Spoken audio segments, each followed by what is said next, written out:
cast in the game where like Rise walks up and then throws his E, right? He roots himself for that. Yeah. But she can cast her balls while moving. So if you cast in the maximum range, then you'll be able to just throw it in that spot, keep your movement going. It's kind of like a blink dagger, right? It's better if you can. You have to learn the maximum range of that thing, or else it punishes you. Oh, man. It'd be funny if we had items to push each other around and stuff like that. Yep. Azir will be taken away from Febvin. No more Shelly tricks in games. Also, one of his strong champions. I feel like Febvin should be back on something that can carry the game. Remember, wins in their best of series came from him on things like LeBlanc, impact play champions. So we'll see what they can get his hands on here on blue side. Kai'Sa Kindred, along with that Akali, Azir. Well, they're keeping it very alphabetical here. Yeah, I'm actually a little bit concerned that there was a Kindred ban. There could be an Aatrox over there. From Clutch as well, though, because Karis? oh, no. Yeah, no, not all K's there for Clutch Gaming. But the Kindred ban is curious because you could first pick that champion unless you're afraid of them picking a Gragas. Yeah. Like, what does Clutch Gaming have in mind? Is it Urgot? Is that going to get banned away here by Echo Fox? Because Urgot is flex pickable. Unsealed Spellbook goes to multiple lanes. If that's not banned out, Rakan is another one. So now they're saying if you pick Urgot, Xayah Rakan will probably go over to Echo Fox. I think it might be Urgot. There you go. Crazy. Think Febvin takes it? It's Febvin or solo, depending on the matchup. Right. Yeah, I was putting you on the spot. Ooh. Wait. What? So the Ashe is taken for Lost here. They banned out what Apollo played, or they took what Apollo played because banned out is the Kai'Sa and the Varus. Yes, Xayah Rakan here. So Xayah Rakan, yeah, I was reading my mind, sir. Okay, we'll see what they have. Could have a mid, could have a top. That's flexed for Echo Fox, so they have to consider. Echo Fox has their jungler and an AD. And it looks like Clutch Gaming actually feel like being pinched on AD might be okay. They'll match jungler with Camille. So Lyra actually gets something he can be aggressive on. So I guess the worry is if they go Xayah Rakan, then Ashe will have the Tahm Kench picked next, and that'll protect her from Xayah Rakan. But I still feel like Apollo, and especially Hakuo on those champions, have been quite good. So a little bit unexpected. The Camille is also flex pickable to the jungle and to the top. And then there's the Xayah anyway. It's interesting that the Rakan falls out of that as much as he was like the main portion of it in all of it. I actually thought Thresh could be something that comes in here, having Hakuo play that, and Smoothie, and it's definitely safety for somebody like Ashe that cannot get away from these situations. Ooh. Right now, they may lock in that mid lane, though. Demonte, 5 seconds left to take priority of that last pick in phase 1, and it goes over to Smoothie's Braum at the last moment. Okay, the Braum is actually quite good against the Xayah because you'll block the feather pass through. True. And then you'll be able to stop. You won't make it so that the feathers go through you and then they're behind your teammates, and then the pull back will happen in front of Braum instead of behind him. You can also block her ultimate too. So good usage there. Kind of almost as effective against like a Twitch with the spray and pray. Same type of concept there. And there's the Rakan ban that you would expect from Echo Fox to go out so they don't have the lovers duo in the bottom lane, which is something that I'm very curious as to why Clutch Gaming drafted the Camille there. I don't feel like Camille was a champion that was going to get contested. It was not picked or banned in the last series or last game. So we'll see if it works out for them though, and if the Xayah itself is the champion that will be able to prosper alone. The Chain Warden is imprisoned himself. Unlucky. That is unlucky indeed. Huni, his most played, taken away in that rumble. Yeah, but you don't want to give Hakuo a Thresh, so. No, you don't. No, you don't. Actually, they take away 2 good ones from Huni there. He has the Mundo up there still, Gnar. Renekton actually has 3 plays in the top lane for Huni. We saw a little bit of that throughout the season. What is it for phase 2? So I feel like, I feel like you go with a standard mage mid here, Cassio or Rise, or Orianna. And if you were going to pick your top, you would go Sion. But we'll see, because they want to know where the Urgot is going. Because Urgot plays both top and mid right now. It's the first time we're seeing it in the NALCS, but if you've been watching the LCK, LPL, or other regions, it's been very prevalent throughout their playoffs because of the fact that you can take Unsealed Spellbook, you can take Ignite in the lane, you can take Exhaust, heal, teleport, cycle through it. Yep. He bullies almost all other laners without having to take Airy or Comet, so he gets kind of this extra firepower from having an extra summoner spell. And he'll win the matchups much like a Jace does, right? And he builds Gargoyle Stoneplate after his Black Cleaver. and he'll be able to use the Gargoyle Stoneplate, which does not reduce the damage of his ultimate, which is just an execute. So somebody below that 25% HP threshold, you just instantly obliterate them while you're tanky. Yep. Fear Beyond Death. One of the ultimates in our game that actually alters the screen you're looking at because it's so terrifying. Oh yeah, the chains just clamping on. And is this a top lane Cassiopeia? It might actually be a top Cass. Huni, we know him to play these versatile things, and that's what I said before. Huni's not a guy to kind of shift to the meta. Huni shifts to what would be outside the box even more. And we're going to go ahead and get that Cassiopeia. 20 seconds on the clock is the last moment that teams can switch, so they all have a chance to adjust to each other.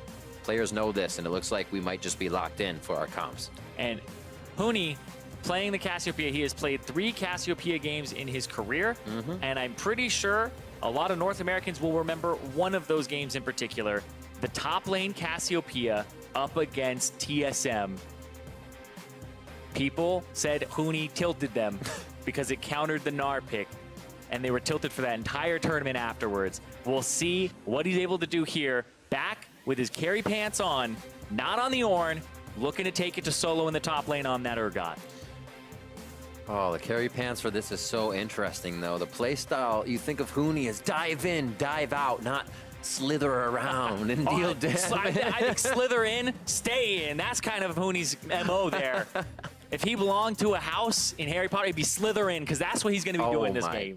Gosh. Man, like, I'm so excited. I need a 5-minute break. Because he's the guy who comes up with those counter picks top lane. I remember Man. talking to him back when it was Quinn top lane, and he was like, oh yeah, just play Annie into it. I was like, play Annie into it? He's like, he experiments with everything. He's like, oh, Renekton counters Aatrox top. He'll try everything, and when he finds success with it, he's going to stick with it until somebody proves him wrong. I love that, because that mentality almost doesn't even take into consideration everything else on the map. You're just like, oh, this is good into it. Learn to play around it. Yep, play for lane. Win game. Hey, that's how you play a support. That's why you take Ignite all the time. Smoothie, what are you doing with Exhaust? I see that. He's got the unsealed spellbook. He can swap it around. Okay.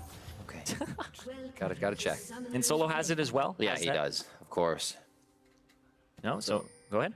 We will see where they decide to start off here. Echo Fox was very, very aggressive in the beginning of the last game, blowing Lyra's flash on the Gragas right away. Here, just a ward, a little bit of vision can provide all they need, though. Same little back and forth here as it's mirrored.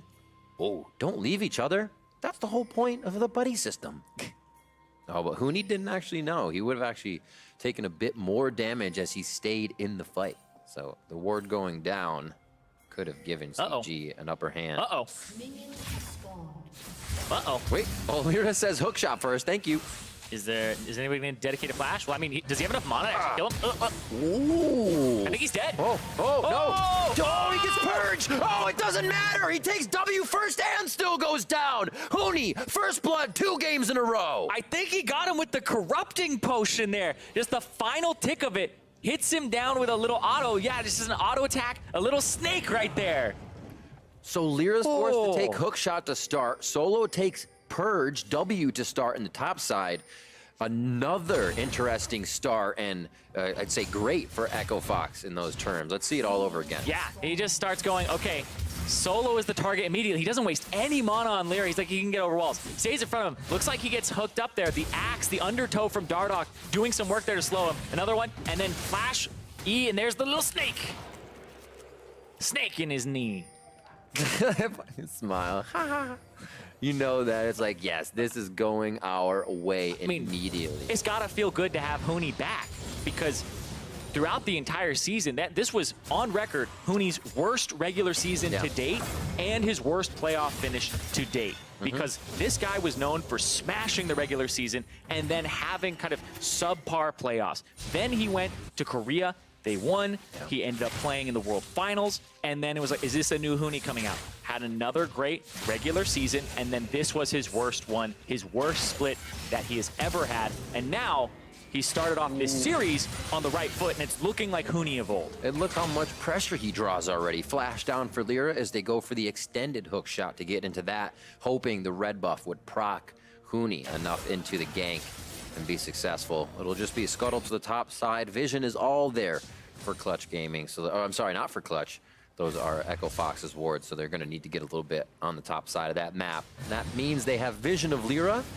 Dardoch can make some informed choices now. Yep, and Dardoch definitely ahead in the experience game, and he's going to get that Scuttle Crab on the bottom side, restore a lot of his mana, but hold on, Lyra's actually checking him right now. If Lyra gets it, Lyra got it. Ooh, cheeky play by Lyra. Smite it in, 1-2 chains. They're going to try to knock Dardoch out of his jungle just for a little bit longer. Probably not a full kill to come down. If Lyra had that flash from the other side, they're still going hard. Ignite goes down with the autos as they think Lyra can get a burn down as well, but that is going to be Dardoch staying alive. I'm 100% sure that he just got saved by the fact that he has that nullifying orb rune. It absorbed enough magic damage there that he would have died otherwise. And double taunt from Hakuho. Power fights. Hakuho getting a nice taunt in is lost in smoothie. Look for a little space here. Lyra in once again with hook shot, and man, is he hungry to get back a kill from the start of this game. They picked up that Camille very early on, and we were saying maybe that should have been a Xayah Rakan, but they say, well, he's gotten multiple flashes across the map. Look at this Huni actually catching it. Solo no getting mana, himself stuck. Disdain throws back Huni as he gets himself in a better position. Solo now on the way out, and it doesn't look like the door is going to hit him. Dardoch, one more undertow, does get it to connect. He has no help, and yeah, Solo's flash is down, and he will also fall. Huni, actually, Dardoch picks that one up as they both have a kill and assist now. And that was really close. Solo, if he was able to actually reach Huni or deal any damage to him after that point, he might have been able to actually get one kill, maybe two, because he had no mana. Huni has nothing in the tank right here. Solo was just kind of contesting, and Huni's out. He's got nothing left, right? So Solo throws him around, doesn't get enough of the shotgun knees off, and now Dardoch is chasing him down, gets the slow onto him, but then and not able to return enough damage here onto Dardoch or Huni to actually kill either of them, but get both of them very low. If only his knees were a little stronger. I got some weak knees, man. That hits home. The patella piercers. 5 minutes on the clock. Oh my word, just sinking fangs into the backside of Solo. That stings. First corrupting potion charged down, and he will be just swigging those back according to what has happened so far here. 41-30, just 5.5 minutes in, as Huni will now control top lane.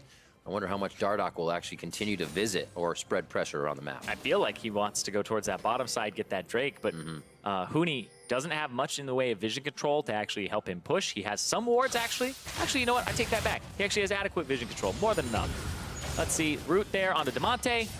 The 3v1, Damonte, okay, you might have wanted to turn back for a quick second there and taunt some damage away, but he knows. Like, you can't fool me. Oh, the cannon minion, get it. There you go. Boom, AoE slam. Yeah, sometimes it moves right when you throw the Q, and it dodges better than some of your enemies. But I like this counter pick from Huni in the top lane. I want to look into it a little bit more as the game progresses. Dardoch's force him out, making sure that he can pick up this ward and contest that area. But I want to talk more about that Cassiopeia top, because that's the big thing here. It's 1-0-1, 100% KP with alongside Dardoch, but in concept, it works very well against the Urgot. Urgot's biggest killing tool is that he hits you with his Q and slows you, but you take phase rush on the Cassiopeia. You slither around. You can prevent him from using his E with the gap closer if you ground him. So he can't actually grab you, put you behind him, and then you can just shred him down. And once you have phase rush, you get out of his W so that he actually is just slowing himself. Because once you get out of that range and he can't really attack anything, then he's just self-slowing at that point. So it's actually a really clever pick here, and I think it'll work out up against this Urgot, especially with what happened early. Easily able to charge that tier up on top side now.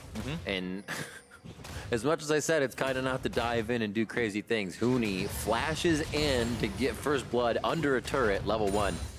And Solo played it well, makes too. Me eat crow. He did, yeah. Solo did everything he could to get away from 3 people charging at him. The W level up for the shield, the flash away. Yeah. That made Huni do a double take where he was like, oh, he's dead, walks away slightly. And then it's like the shield comes up, he instantly responded instead of just let it happen.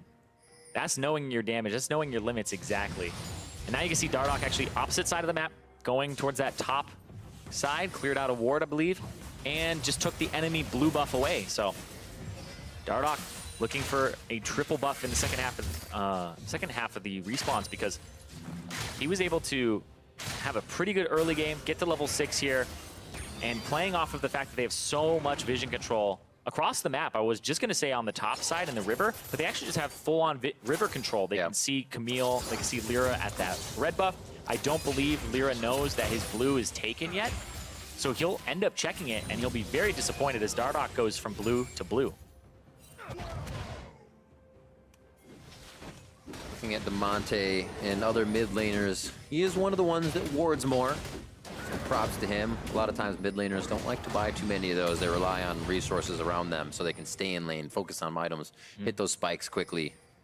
Buy your wards, kids. Yeah, buy your wards. Eat your crust, buy your wards. Eat your crust. Crust is... it's just empty calories, man. I actually just heard the saying for the first time yesterday. Eat your crust so you can grow taller. I had never heard that before. Coffee stunts your growth. Yeah. Oh, here comes Lyra with the shed. Ooh, stand united they will. Freeze the crowd to the top side. Huni nicely getting himself to a quick situation with Petrifying Gaze, but it's not going to be enough. He goes down, but they're able to take down Apollo at the same time. Back and forth, the kills are coming in. Dardoch comes in now with Ragnarok on. He's going for solo. Reckless Swings comes down as he's on a Febiven now. Healing as well, and he might stay alive in this endeavor, but he goes down as Febiven distorts to safety to get themselves out of the play. 4-3 overall on the scoreboard. And that was a great play pretty much across the board there. And Echo Fox, they end up getting that bottom turret, the kill onto the Apollo because of the fact that Hakuo just leaves him because he uses Standing 9 to go to the opposite side of the map to make a play, and they're still able to make something happen on the bottom side here. The Ash Arrow goes out. It actually looks like he blocks it, but right here, we'll see. That was a great ulti flash, but he still got hit by Lyra's stun, so he's not able to make it out. Just picked up by the Urgot ultimate there, and that's where Dardoch comes in. Lyra has to get away, and then Solo, don't believe he survives that one. Hakuo flashes away, but Solo saves his flash for another day. And on the bottom side, I believe he throws the arrow, and Apollo blocks it. So that is being an absolute bro there. Gets the pullback, but that is so much dedicated to him. That is flash, exhaust, Ash Arrow to try and make that happen. Man, kills across the map, Solo. He's just kind of sitting in the spot where you'd get a good idea of what's coming around the corner, but have safety and movement. So a quick cleanup under the turret here as Huni plays Janitor. 90-81, CS closing in for Solo. Much better game for him. Even though he's died 3 times, I feel like he's going to be able to put up a bit more of an impact factor in this one. It's like, it's easy.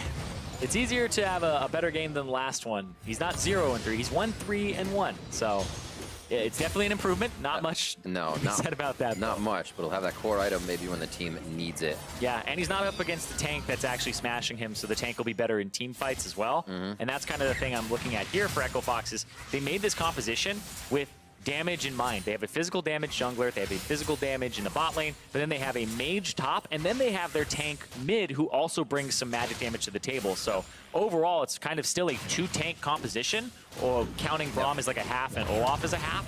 So it would work out with a lot of sustained damage that's both magic and physical. Looking back at what I said before, we saw Clutch Gaming's upsets come from more than one member, more than 2 members, usually Lyra, Febiven, and Apollo, all being able to come together very strong. Like I said, Solo becomes that rock, but when those 3 can have a decent game, we're even seeing it here much closer to start. Things go well for Clutch. A fight in the bot side puts Hakuo in the fray for just a moment, and it's going to be a back and forth as he puts down Spirit's Refuge. Nice call back from Apollo as he sweeps the feathers out from under Fox, but no fight to continue. Oh, Smoothie actually standing forward, gets a double proc on the concussive blows. No bite down. Do they really want it or don't they? Who's going to decide whether they really want to fight? Summoners are down for most of the sides as we actually get a hold onto the game, and we'll see what the players are feeling as we were watching a bot lane fight almost kind of spark off there in the toe-to-toe. So top has been a lot of pressure. Once again, it seems to be the name of the game. We as I said, we wondered if Huni would come back from being sick, if he would be in form, and the team's up there to give him the resources. Yeah, and from what I'm seeing, pretty much everybody in the game just said, did you just have lag? So that explains that moment there. The little bloop. Yeah, it looked like Apollo, like that ultimate should have been a little bit earlier, and the pullback should have been available. So yeah, it seems like everybody just had a little bit of a hiccup there on stage, which definitely affects those moments where people are in engagements. So For sure. Get that test. The moment you want to go. Oh, really? The moment I wanted to. No, I'm just kidding. But looking at, as I was saying before, Clutch Gaming has a much better start to this game. You look at Echo Fox's CSD at 15, plus 21.5 to -3.5 of clutches. So that's a big, big difference that's kind of being closed in this game a little bit for Clutch. They're having a much better start. Still there in favor of Fox, obviously, from what we've seen, but Clutch almost needs to have these good early starts. They can't do with anything being behind in the early part of the game. Yeah, and Clutch Gaming, they're still down, though, 1.1K gold.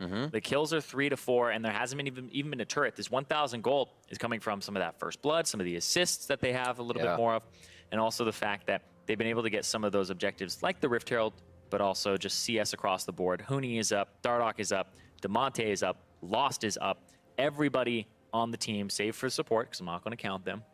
Hey, if man. you're taking CS, Come then you're a on. bad teammate, unless you have Relic Shield. That's the only time. Just saying. But the people who should be getting CS, they're all ahead slightly across the board, which adds up a lot. Looking on the mini-map right now, as we see the players, but there's good vision for Echo Fox all the way down to red side of what Clutch Gaming has on that bottom side of the map, but not too much towards that top side. They're kind of just leaving Huni and whoever goes up there for the moment.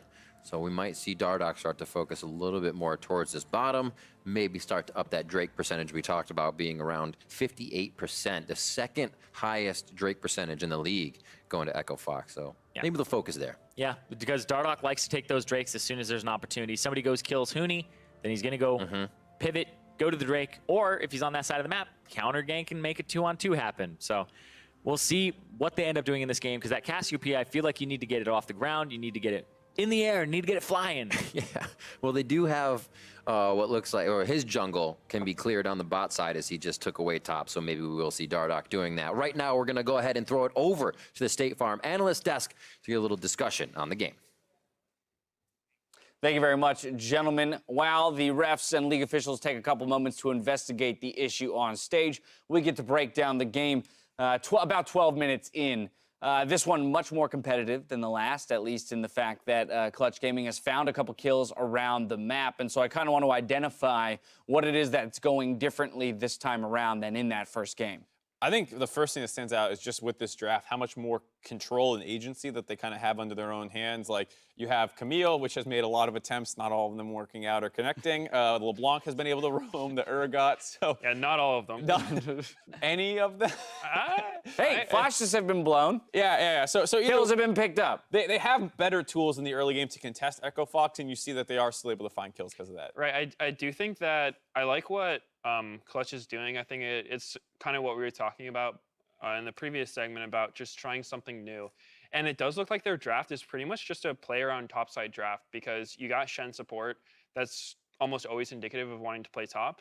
Then they've got Camille, who, you know, he tried a level 2 gank. He did attempt it.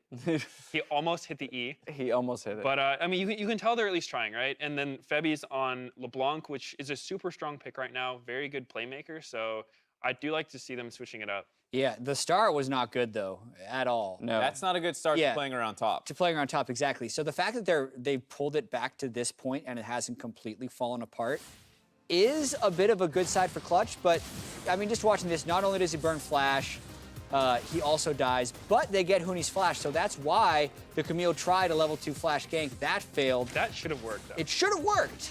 I do have to fault him on that one. That was a pretty big mistake. Soul is just being pushed up, like doing the enemy's Krugs or whatever he was doing was a little aggressive. peculiar. But like, I do think that this is not a bad draft to try and beat Echo Fox with, where it's a lot of playing around topside. Huni plays a pretty volatile matchup where if things start going south, you can start diving that Cassio over and over. And they did turn one. I was going to say, that was the not so great on the top side for Clutch Gaming. We do have to recognize what did work well for them, bringing Lyra up, bringing Febivin up, pulling off the dive onto Huni. While on the bot side, Apollo was able to pick up a kill in a 1v2 under turret. And so, again, salvaging a lot of gold in that fashion. Still behind a bit in the game, but much closer than it was last time, as we talked about, you know, a near 5K gold lead so early on in the game. Going off what you said, I have to give Apollo a lot of props for that play he made there, because that's one of the plays that does not feel good to make, and it doesn't make you look good. But I gotta point it out, because what happened there is the Shen ult was going off to make the topside play,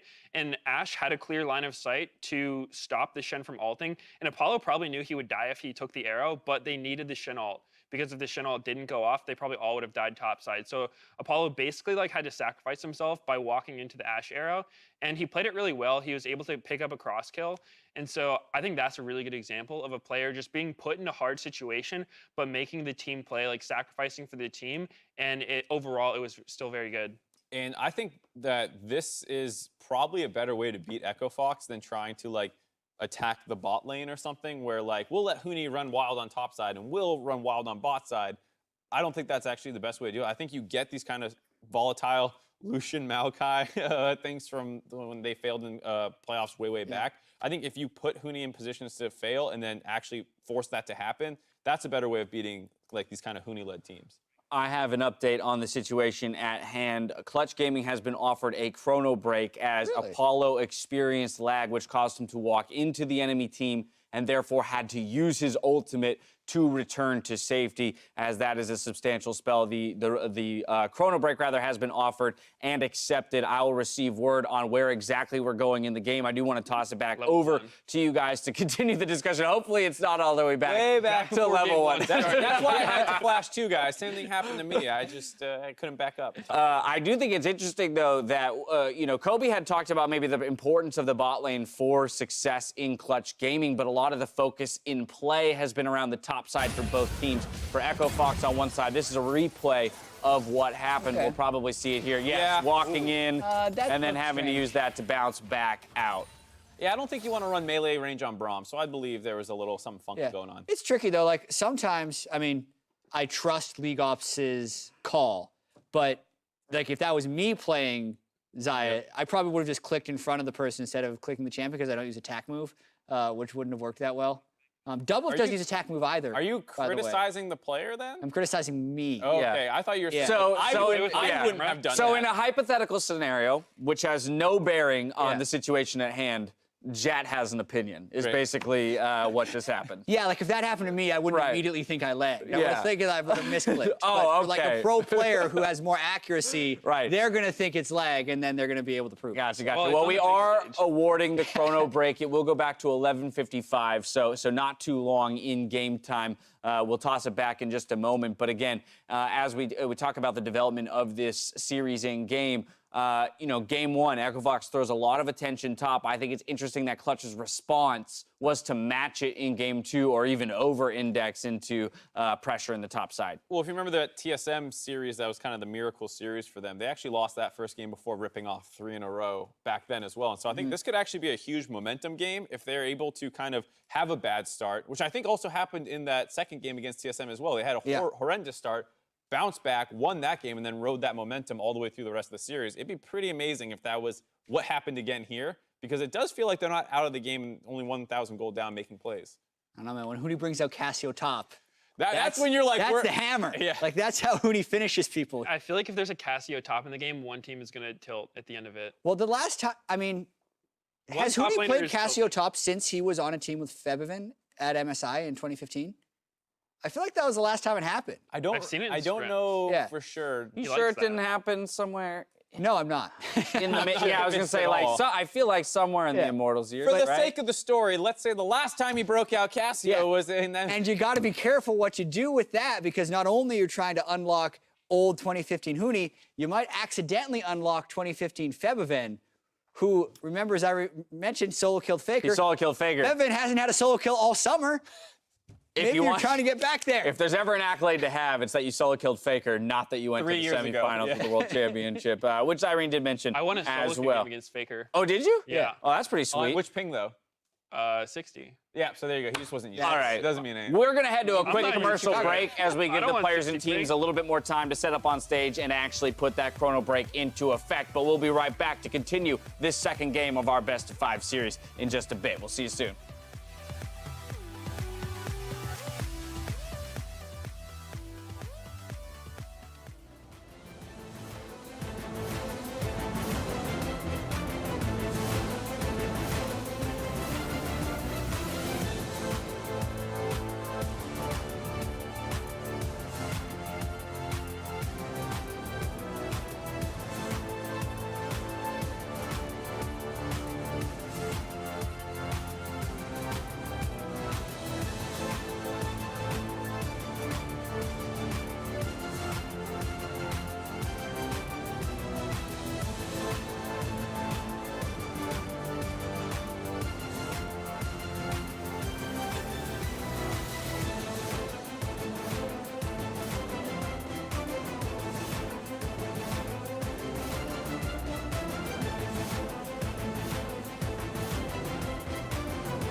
Welcome back to our first NA LCS regional qualifier. We're about to head back into game 2 after a short pause. We've chrono braked back to about 14 seconds to 11:55. We were at 12:09 during the pause, so not too much. And we are going to get back onto the Rift so these players can leave it all on the Rift. Yep, and as you can see, Apollo not walking into the team this time, pretty much exactly the same events, and there they go. Yeah. Now, can they replicate the same fight? No, I'm just kidding. But you cast Q here. So they will keep their distance as much as possible here. The minions start to reset in the lane, and we are back into game. 4-3, if you remember, on the scoreboard with that 1,000 gold lead here for Echo Fox, with a lot of that love towards the top side, and it seems like that won't stop anytime soon. Yep. Lyra here, stand united once again. A little bit of rinse and repeat for Clutch Gaming. We've seen this before. Huni to the other side. Now Spirit's Refuge is out there for Hakua's damage, but they still take down Huni, and that's a kill for Febivin. 2-0 now. Definitely made him work for it, though. Used the ultimate. Oh, yeah. Made sure that, you know, he couldn't close the gap entirely. And that's actually a lot of resources dedicated to killing Huni, and we'll see if they get anything on this bottom side here for Fox. But that was a great dive for Clutch Gaming. They're playing to their win condition of shutting down that Cassio, who has no flash, and is an easy kill. And like Medio said earlier, there's almost more of kind of a sacrifice happening here. Apollo knows he's going to be alone, but everything is going in Clutch's favor against that top lane now, against Huni. Yeah, making sure that they just kind of make it so you don't see this pick pretty standard at all. And there's a reason why. It's easily punished with CC, and the Shen going to the top side. Hakuo, he's pretty much on cooldown going over and over again. Yeah, from what we thought we would see on Huni, they have filed down his fangs quite quickly. You can see Solo talking to one of the refs on your screen here as we get a quick pause back into the game. And nothing really going on that bot lane as Summoners come back up. I think everybody in general the first time wanted to stay safe, but we're still waiting on core items as we come up on 15 minutes. I think our next backs will give us that. We might see a little bit more of that fighting for Echo Fox's high dragon percentage, or Clutch even trying to get another Drake for themselves early in the game. Yep, and he disconnected, probably reconnecting here. I would assume it's something to do with when the chrono break happens, sometimes spells look a little different. And it's not always just 100% right off the bat. I think we saw it before back when we chrono broke Gragas very early on, and then it was like somebody's Nidalee or Gragas spells were locked for a bit. But anyway, yep, reconnects, and we'll see if he's all good to go here. But his lane, he's now 1-3-2. He's at that 1 KDA now, and still 1,300 gold behind after that kill comes out. So the kill didn't actually give them an advantage at all here in terms of money. It just made the Cassiopeia not be somebody who receives any of that gold. And it looks like everybody's just saying that they're ready. And we're going to have an unpause here in just a second as Solo back on after the reconnect. See Febivin return to his lane after this kill towards the top side. He's feeling pretty good. Full corrupting potion, starting to stack that seal as well. Yeah, the 4-stack Dark Seal. We'll see what he's able to do on this LeBlanc. Yeah. Medios was talking about it. Great playmaker. And Jat was talking about it. 0 solo kills for Febivin this split. It's kind of crazy. It is actually very crazy because you always kind of knew him as somebody who liked those assassins, who could play the Azir and the control mages incredibly well on top of it. But it's just been, it's always just kind of goes to show that mid laners really do need help to set things up a lot of the time. And when solo kills happen, they're just that much more special because they shouldn't be happening every single game. Absolutely. Yeah, it'd be a great game, but something would be kind of drastically wrong if solo kills were happening every game. You definitely know where to look, that's for sure. 4-4, as you said, the equalizer in kills didn't exactly equalize that gold, so the economy is still in favor of Echo Fox here. Trying for a cheeky taunt through the wall as Dardoch was on the heels of Febivin in that mid lane. Looks like things kind of slow down for a moment, but there's still pressure hovering on Huni all game long. He can try to be as slippery as possible, but he is getting attention. Yep. And I wonder what his forward percentage is this game because, honestly, he normally plays very far up. We're talking like 44% forward percentage for this guy, where he spends the majority of his time on the other side of the river. But this game, he's just been under turret. They see Dardoch on the bottom side of the map. Demonte is now coming up from mid. He's sacrificing mid lane to get in range to like use his ultimate just in case an ultimate comes out from Lyra. Dardoch still hovering around. think that was the red buff able to be grabbed. Yeah, so it's going to be Lyra on red right now. Dardock hovering towards bottom, so they might try to get a gank, but Lyra is starting to be able to kind of read where Dardock is. This was huge for Echo Fox game 1 because Dardock was all over Lyra, and Lyra couldn't do anything. So big change here in that core of Lyra, Febvin, and Apollo are starting to get going. And look at that. There's that Rift Herald going down on mid lane. Gonna deal a decent chunk to that turret. But also, they already got that first turret on the bottom side of the map there because we saw Hakuo has left the lane multiple times, and that's going to be Lost and Smoothie being able to pick up that first turret bottom, and then immediate rotation there from Dardock to put down the Rift Herald and get them 2 turrets and give them about 1,700 gold lead for Echo Fox. Yeah, those bursts of gold are absolutely huge. Just trying to see what they have in their pockets now. Almost everybody on the Rift has over 1,000 gold to spend. So we might see things be a bit tempered here until that can happen, or maybe one last hurrah before you do get that buy-in. Yep. It's always a fun choice to make. Looks like one last hurrah for Clutch Gaming as they're all over Lost and Smoothie towards this bot side of the map. A little bit of pressure has Huni pushed up, so he wouldn't be able to teleport as much. He does leave turret range, though, not knowing what's happening. Yeah, and here comes Dardock towards his blue buff here. Sees that Lyra is there, going to sweep. Oh, who takes it? Oh no, I think he thought he would dodge. Apollo gets knocked up, and Apollo's going to be going down. Featherstorm tries to rain on Fox's Parade, but they lock down the kill, and that one goes over to Dardock. Yeah, it looked like he didn't have to maybe use the Featherstorm there. He thought he was going to be just a little bit above it, but that Ash Arrow hitbox just able to clip him just barely, and I assume this is going to be a Shen ultimate into another dive. Oh, here comes, however, the heroic entrance. They're going to try to help him out. Huni getting the shots down on a Solo, and he could take him out. The turret shot doesn't take down Solo. He's dead. Febvin is dead as the last one connects, and it's going to be a chase from Demonte. Yes, it is actually going to be Lyra coming up. They get a good hook shot onto Demonte. Ultimatum down, and it looks like they're going to be able to lock down that kill.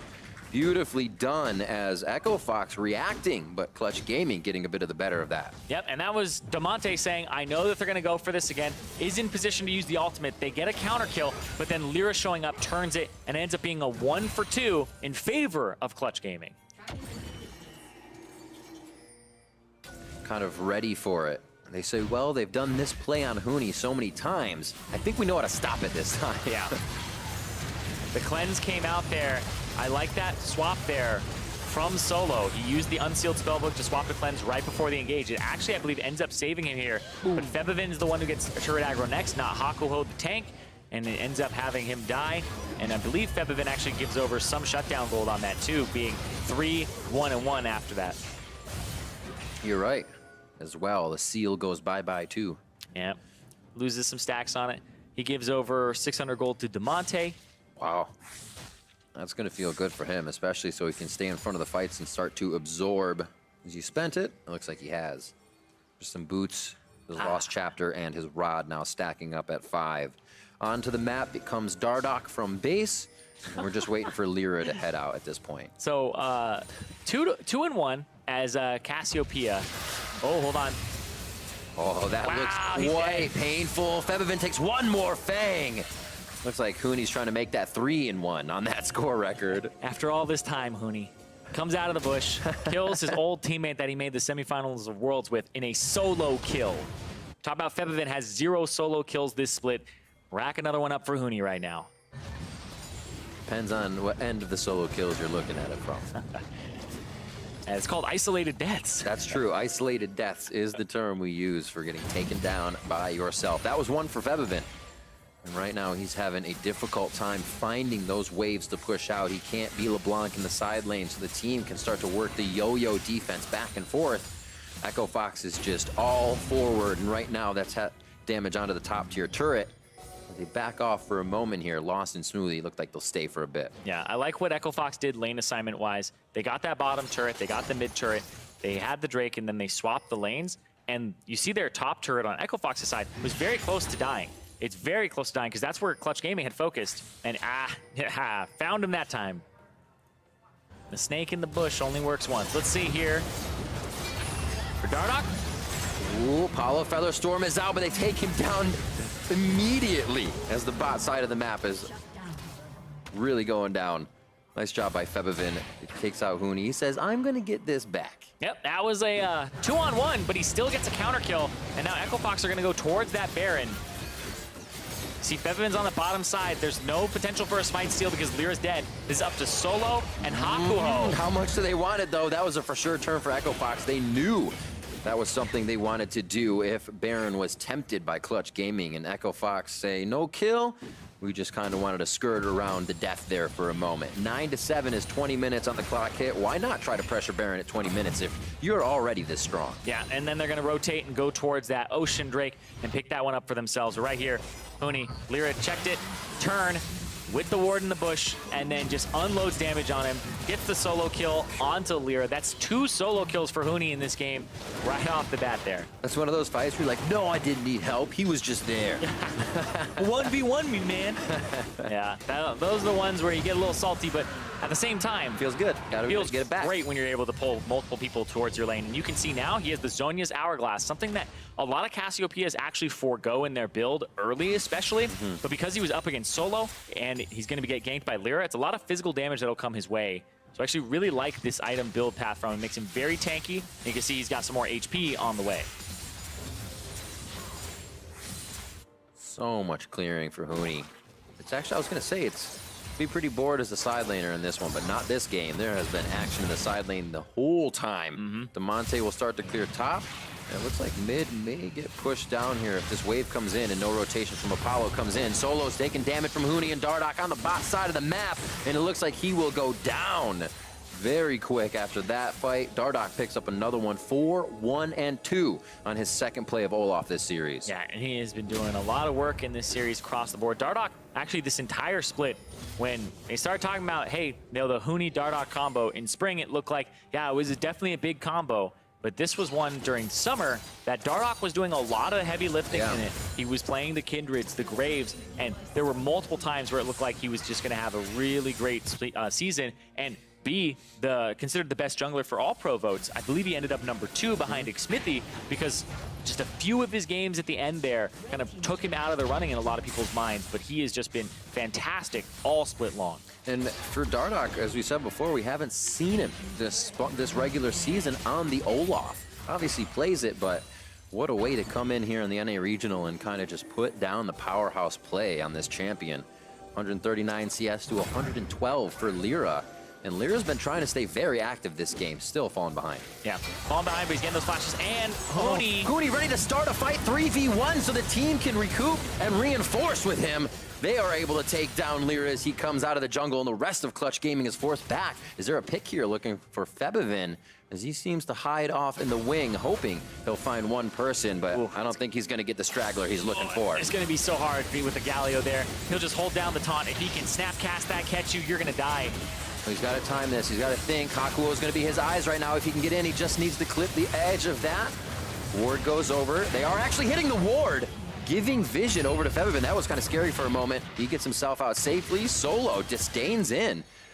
Doesn't really get any flip on anyone, but they are still going to back out. Fox says, we just want Baron. No fight. No fight. Yep. That's a 23-minute Baron for them. 6,000 gold advantage for Echo Fox, almost 7. And there's a TP back mid from Huni here just to keep himself out on the map. Now has the Haunting, guys. Another TP. Yeah, jumping on Huni is just, I think it's smoothies, right? Yeah. It's a Summoner Spell TP to get him out on the map. Yep. On the unsealed spell book. And right here, like, when I'm looking at Huni's build, it's so hard. And Lyra Solo, he flashes into the wall. He gets taken down, even with the Sterix gauge coming up for a little bit of HP. That was going to keep him alive. The sun was in his eyes on the escape. That is 3 solo kills for Huni in this game. It's ridiculous. He is absolutely unstoppable in a 1v1 on this Cassiopeia. He has the Archangel staff. He has the Zhonya's Hourglass. He hasn't had to use the Zhonya's at all this game. There's so many hot moments for Huni, but there are low ones. I asked before if people maybe just figured him out, if that's the reason this split, that things weren't coming around for him. But any given Sunday, any given game, Huni just becomes Huni again, and there's nothing you can do about it. That's the kind of player he is. Well, right now, Echo Fox is knocking on the front door of the first inhibitor turret. 12-7 at 25 minutes. That inhibitor turret goes down, and now they are on the inhibitor. Looks like they might look for somewhat of a fight. Lyra getting close. Febivin in for an AoE damage distortion. And it looks like they are out. Bot side might be on the menu, though. Demonte's top, and he can always get a hero's entrance into the fight if they need him. Solo, 2 more hits, locked up by concussive blows, does not go down, but Clutch Gaming cannot take these fights if they're taking half of their health bars first before even being able to kind of assess and engage. Well, they don't really have wave clear either, and up against the Baron buff becomes even more of an issue where it's very prevalent, right? Febiven has to go jump in to actually clear minion waves. Apollo is kind of the pass-through damage, but if you move up with your tanks, because you have about 2, maybe 3 tanks in the composition for Echo Fox. Oh, wait, where's the ulti from Solo? 1 hit, Solo gets himself out with the E, and now they're just trying to kind of stop Fox, play the mind games here that won't do too much, but give them room, or Clutch Gaming, I should say, on their own side of the map. Yep, and Echo Fox, 26 minutes in, at an 11,000 gold lead. Another game where it just looks like they're going to reset, potentially get the Infernal. We'll see this one more time here from Huni. He sees Lyra clear it, the flash ulti. Oh, word. And then Lyra can't do anything about this. He has to walk forward. That Miasma keeps up against the wall. He can't flash until he's there. Doesn't even flash the wall. And Oh, he's reformed, I swear. But it's internal. You can laugh and that was an external. visually. Yeah, okay. But definitely having a ball here. He has been running all over Lyra this game in terms of pathing, in terms of helping his team out. But that's another kill for Huni, where Dardoch definitely, you got to feel good about that one, because Huni got camped all game. He got multi-man dove multiple times, and he has 3 solo kills in this game. If Huni gets 2 more solo kills, he ties Bjergsen for most solo kills this split at 12. Huni started this game at 7, he's now at 10. So he's almost added on 100. He's almost added on 50% more. You can always hope to get the best of a worse situation. Huni gets dove by 3, he stalls 2 out. The team's able to get there to recuperate something and get something back off of it. This is the kind of play you get out of Huni on the top side. Very hard to defeat. At least in these best of 5 scenarios, Huni can just lay down the power. Clutch once again pushed into their base on that last front doorstep of their last inhibitor turret. It falls. The super minions are going to be pouring in mid and bottom here. Solo over the wall by himself. The team has to help him. Lyra tries to get the hook shot in. They're going to be able to drop down Smoothie right away, but they lose Lyra as Hero's entrance comes in. Lost falls. And now there's not as much damage for Echo Fox to make their way into the base. They've gotten the structures they wanted, minus that last inhibitor. Yeah, they wanted that last that's a inhib. turret. And Oh, man.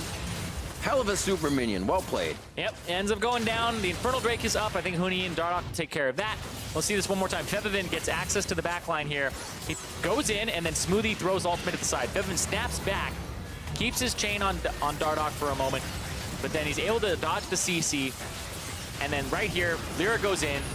Febiven double distorts onto the back line, kills Lost, snaps back, and the Ignite finishes him off there before Demonte can actually land, and I love that there where he's able to get in, get out, and it's 6-2-1 for Febiven. You look at his score line, and then you look at the rest of the team, and you're like, it has been a rough game for him on this LeBlanc here.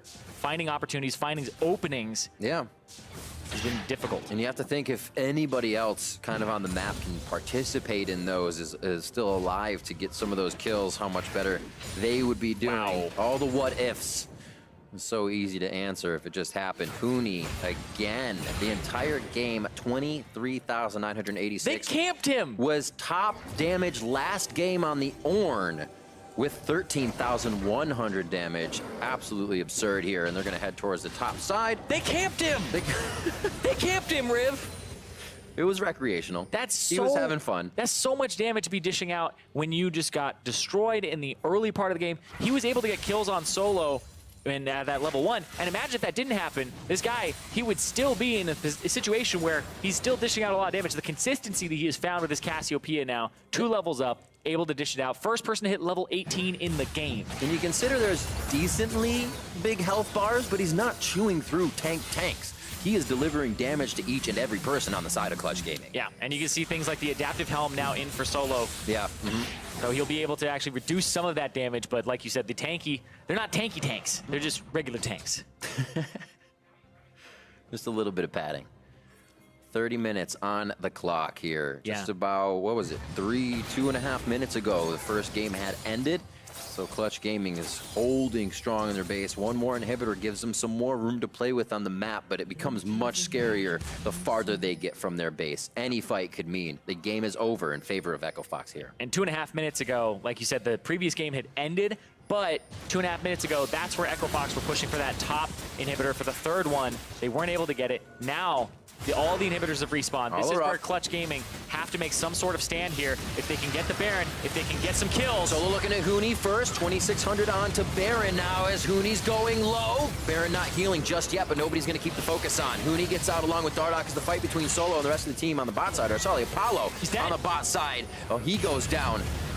And Lost will now be looking to fire in from the side. Hero's entrance knocks up Febiven's ghost. I'm sorry, mirror image. But he gets out as well. And Clutch Gaming is in such chaos. They cannot figure out a way back into the fight. So much AoE crowd control coming from the Braum, coming from the Galio does not let Clutch move. Yeah, they tried to get in there, and that looked like a great Zhonya's Hourglass from Huni. He was able to dodge the ultimate from Solo. Pretty early ulti, mostly for the slow there, but it would have been enough to kind of slow him down, prevent him from getting out of that fight.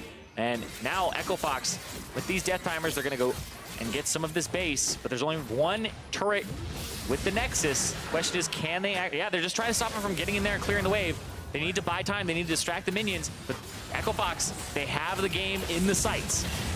Oh, huge damage from that distortion of Febiven coming in, but Cat doesn't have a follow-up. Apollo's there, throws out the feathers and tries to pull him right out from under. Fox, unstoppable here in the Ragnarok for Dardoch as he is only going for the Nexus. It does not look like they'll have the damage.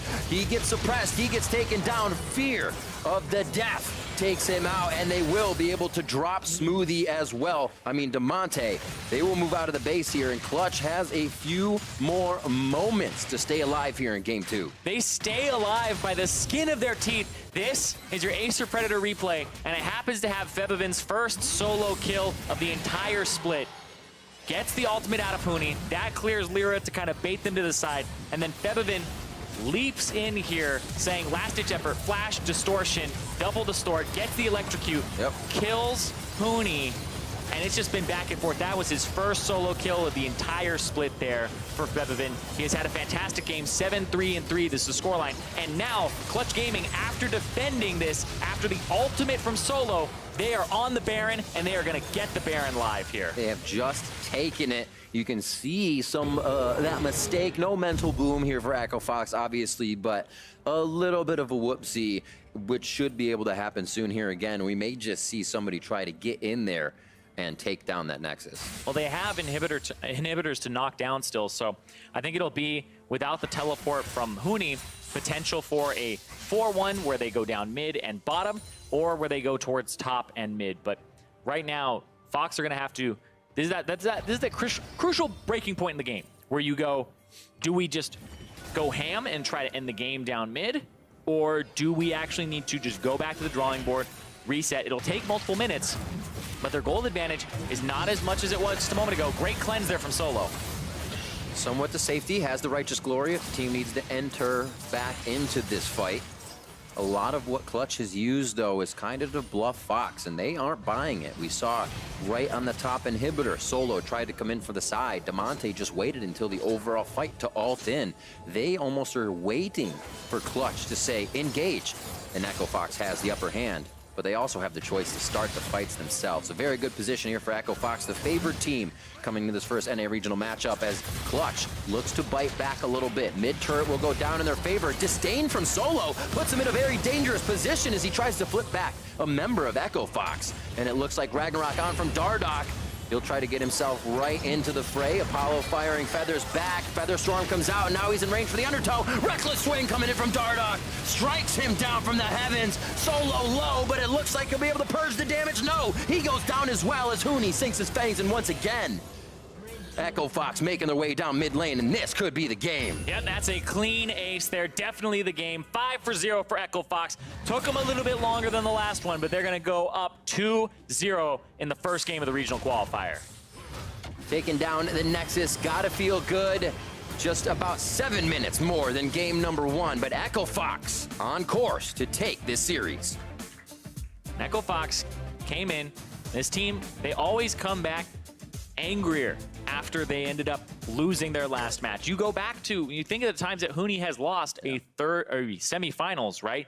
Comes into the third, fourth place match, smashes whoever he's up against, whether it was Clutch, whether you go back to his Immortals days, and it's like, well, we're playing against CLG. It's like, well, let's just smash them really quickly. So they always come back with a vengeance, something to prove. And here, this is the first time they've been on stage since losing to TSM in 5 games. So they definitely want revenge. This is their last ditch effort. This is the last time that they can qualify for Worlds here in 2018 and make it all worthwhile. And this is the kind of Huni we saw at the beginning of summer, where we would say, holy moly, this guy's so versatile. Role swaps. How do you attack a guy like this? Huni himself, when asked by Avali, how long will it take you to play all 5 positions? He said 5 games. I feel like that's the kind of Huni we're getting here again for Echo Fox, and it's showing. Very confident. Game 2 goes the way of Echo Fox, and to hear how it happened, let's throw it back to the analyst desk.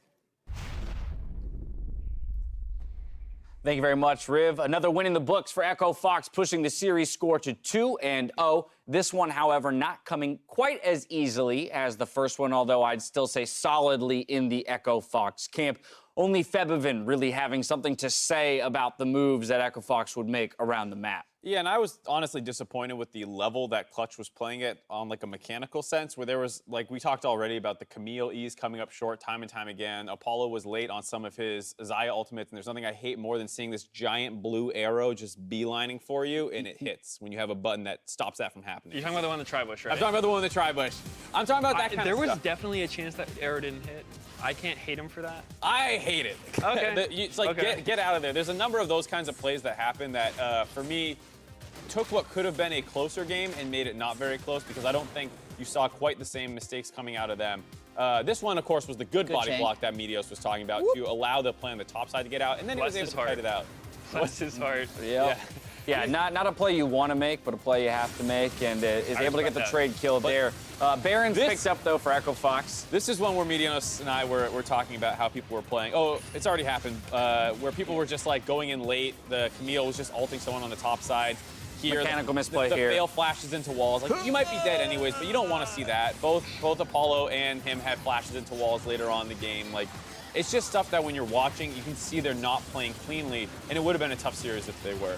Right, and I do think you're right that, Clutch isn't playing particularly well mechanically, and I do think a lot of times that can just come back to, like, if you have an uncomfortable team atmosphere, like I was talking about before, a little bit like maybe their trust isn't there. I think it can make players uncomfortable, and you're just naturally going to play worse. So, to me, I think some of that's happening within Clutch, for sure. Now, that goal graph is what, says to me that there is very much still the Echo Fox, the things that we attribute to Echo Fox in that they can throw leads back, because there were moments throughout this game with tons of control that they perhaps could have closed the game either more cleanly and quicker, and they still found some of those situations where they're handing kills back, not to the degree that they'd lose this game too. But it gets dangerous, Jat, as we track the success of this team and the idea that they'll be facing a TSM and a Cloud9 to follow. Yeah, I don't think that Echo Fox has turned this massive corner and now they're going to be the dominant team that goes there, but they're doing exactly what they have to do to be clutch. I like the fact that they've pulled out the Cassiopeia top against an Urgot to at least make people think about that matchup now that Urgot is so firmly in the meta. And yes, they had that throw. They've done that about 18 other times this split, so I don't think it's going to worry them too much. I think they're playing pretty well. Yeah, without a doubt. Talk about that Urgot pick a little bit, because it is the first time we're seeing it here in North America, but it has been high priority in other regions for quite some time now. So I just want to maybe identify a little bit of why it's coming in, and then in particular where the Cassiopeia comes from. Well, you go.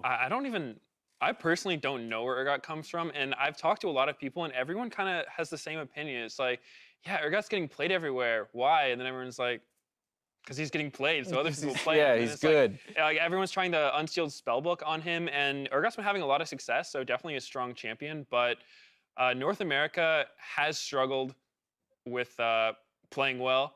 And just across the wow. What a blatant statement. Let's narrow that in a little bit. It's one of our weaknesses as a region. We do a lot of stuff great. Playing well. Playing well's not always one of them. It's a regional weakness. But I will say that maybe we don't pick up Urgot as fast as the other regions, so maybe all the NA players haven't practiced as much Urgot.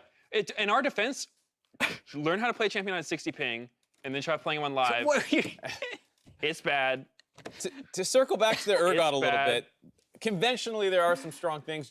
There's always like the flavor of the month juggernaut in a sense that people like Yeah. playing into a lot of other bruisers and tanks that it just does better against. So it's a strong blind in that sense where a lot of things right now are melee tanks in the top side. You don't really see many range matchups. Even Kennons are not that great, maybe a Gnar, but like the Cassio's a counter to that. And Huni, if anyone's going to have something prepared for a melee bully, it'll be Huni with a ranged Cassio. Yeah, my assessment on Urgot is more along the lines of it being a Darius replacement. There's a lot of tanks in the top lane. Darius is a great pick into tanks. He wasn't necessarily cutting it. Apparently, Urgot can because they're both juggernauts with medium range and tankiness in team fights. There's also the fact that Urgot gets flexed mid a decent amount Yeah. in other regions, and we haven't seen that yet. Well, mostly just because we haven't seen much Urgot.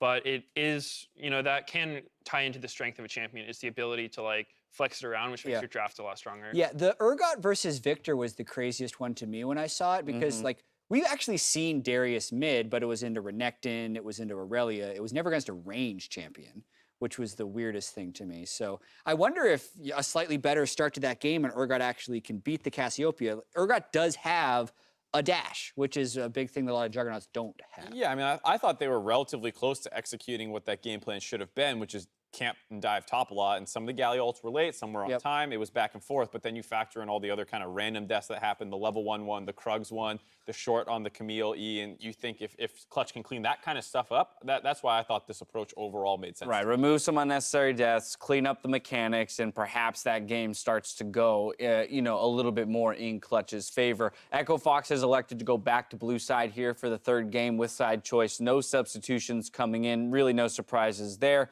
I assume for Echo Fox, it's more of the same. Stay aggressive as we expect them to play. And then for the side of Clutch, they gave us a different look, right? We asked to see new champions. They're polling out the Urgot. And so it feels to me that it comes down to now just execution, right? I'm sure there's still another look they could give us and maybe cheese something else out. But ultimately, if you bring in these new picks, you still have to play them to the top tier level. Right, and I like that they brought in new picks. I thought it was a complete 180 from what they did game one, which I like. They play a lot more aggressive, but I just think that Clutch as a team, they don't have that much practice playing around top lane because, when you go up against Echo Fox, I don't think it's a surprise by now that Echo Fox is a top lane focused team. And so you have a couple ways to respond to it. You can either try to match their pressure, which Clutch did, but you could just tell, they didn't have as much experience doing it. Echo Fox knows how to do it better because you would see, every time that Clutch would make a play on top, they would have to send so many people. And at some point, you're just overcommitting. If you send 4 people, you lose so many minion waves to farm just for 1 kill. You're not even getting a turret, no objectives. That's not really worth it. Kobe's lengthy win conditions said that Clutch Gaming needs to send Lyra to the mid and bot side of the map. Maybe they'll switch things up here in game 3. I would love to see them play around bottom. I feel like Clutch does so well when their bot lane works with Lyra. Solo and Febiven just kind of chill because it doesn't seem like they have that great of coordination with Lyra. So I want to see them play around bot lane, maybe put Hakuho back on Thresh or something because that's what he's done so well with in the past. And I think if they try something like that, maybe they've got a shot. It's also potentially the last game of the year. For them. Who knows what's going to happen in the offseason as well with that roster. So if you go out with a bang. Right. Don't pick the same stuff again. They want a quick vacation, get back on Azeroth. Oh, my goodness. They got to turn it around Go out with here, the bang. ladies and gentlemen. Echo Fox are 1 win away from knocking Clutch out of World's contention. See if Clutch can keep the series alive when we return. Gotta get those turtles to the water, man.